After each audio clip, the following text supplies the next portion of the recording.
नमस्कार दोस्तों, आज हम सीखने वाले हैं प्रतिस्थापन विधि, जो कि क्लास 10th में आने वाली एक ऐसी मेथड है जो आपको हमेशा हर साल पूछी जाती है। यह 4 नंबर में आने वाला एक ऐसा क्वेश्चन है जिसमें आपको दो चर वाले रैखिक समीकरणों को हल करना होता है, जिसमें पहला समीकरण है x + y = 14 और दूसरा समीकरण है x - y = 4। तो आइए आज इस वीडियो में हम प्रतिस्थापन विधि सीखते हैं, बहुत आसान मेथड में। और हाँ दोस्तों, अगर आप चैनल पर नए हैं तो सब्सक्राइब जरूर कीजिएगा और ये वीडियो अगर पसंद आए तो बाद में जरूर लाइक करना मत भूलिएगा। चलिए आगे बढ़ते हैं। पहले हम प्रतिस्थापन का मतलब समझते हैं।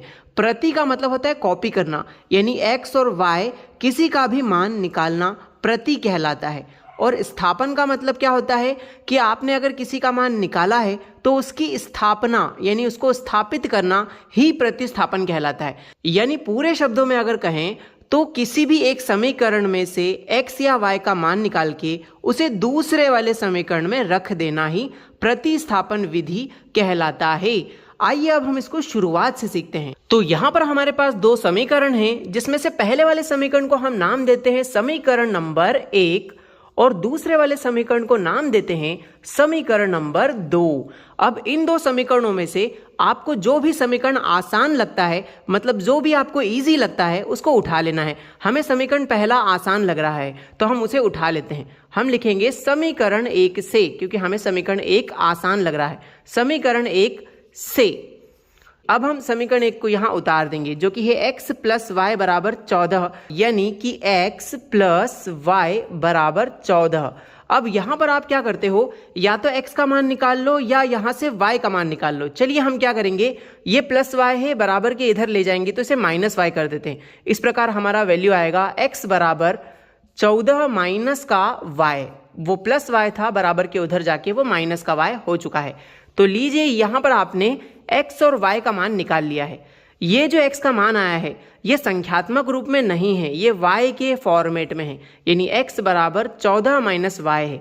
इसे आपने समीकरण 3 नाम दे देना है ना दोस्तों। ध्यान रखिएगा, आप जो भी समीकरण को उठाते हो फिर आप वहां से कोई सा भी वैल्यू निकालोगे, या x का या y का, आपको उसे समीकरण नंबर 3 नाम दे देना है। आई होप आपको वीडियो पसंद आ रहा होगा दोस्तों।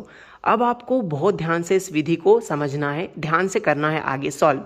ये जो x का मान है 14 - y, इसे वहां रखना है उस समीकरण में जिस समीकरण को आपने अभी तक यूज ही नहीं किया।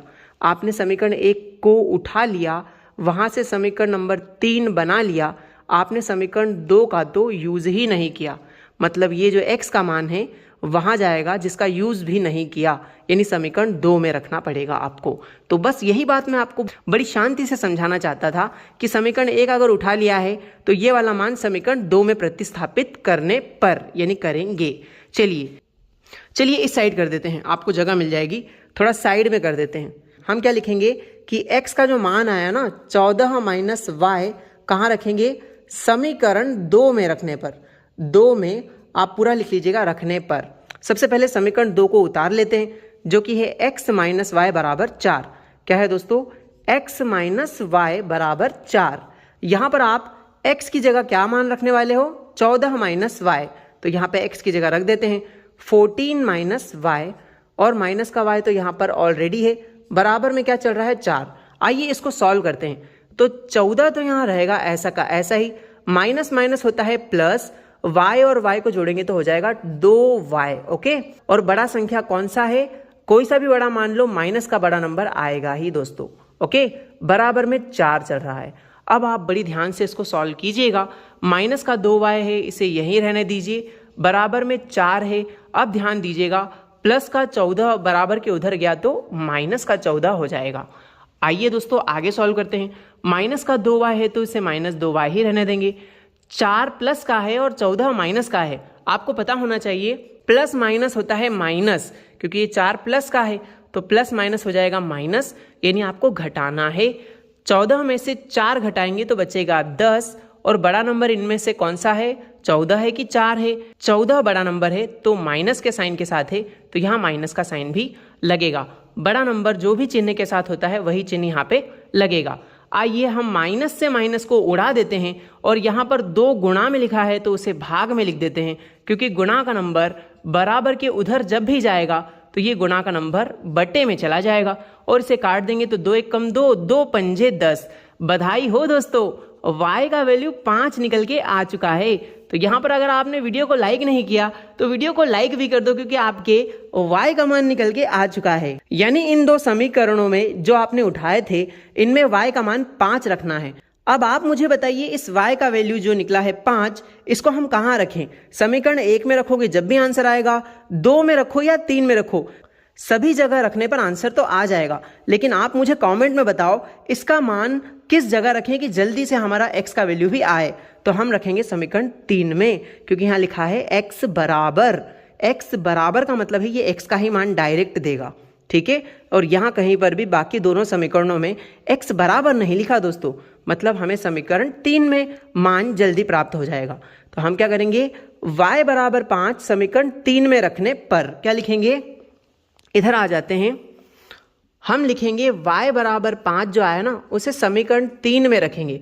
आप चाहो तो किसी में भी रखो पर समीकरण 3 से जल्दी मान आ जाएगा। आइए समीकरण 3 उतार लेते हैं, जो कि है x बराबर 14 माइनस y, जो कि है x बराबर 14 माइनस का y। अब आप यहाँ पर y का वैल्यू रख दो जो कि 5 है, यहाँ पर y की जगह 5 रख देते हैं। तो x बराबर 14 माइनस का y और y की जगह 5 रख देते हैं।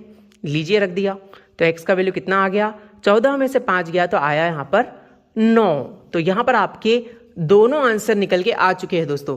आप चाहो तो स्क्रीनशॉट भी ले लो। तो इस तरीके से आपको एग्जाम में इस विधि को करना है। और अगर आपने विलोपन विधि नहीं सीखी तो हम डिस्क्रिप्शन में उसका लिंक दे देंगे, आप वहां पर जाकर डिस्क्रिप्शन में विलोपन विधि, वज्रगुणन विधि और बाकी की मेथड सीख सकते हैं। अगर चैनल पे नए हैं तो सब्सक्राइब करके रखिए, हम ऐसे ही तैयारी आपके लिए करवाते हैं क्लास 10th के इंपॉर्टेंट क्वेश्चन की। थैंक यू सो मच आपका वीडियो को पूरा देखने के लिए।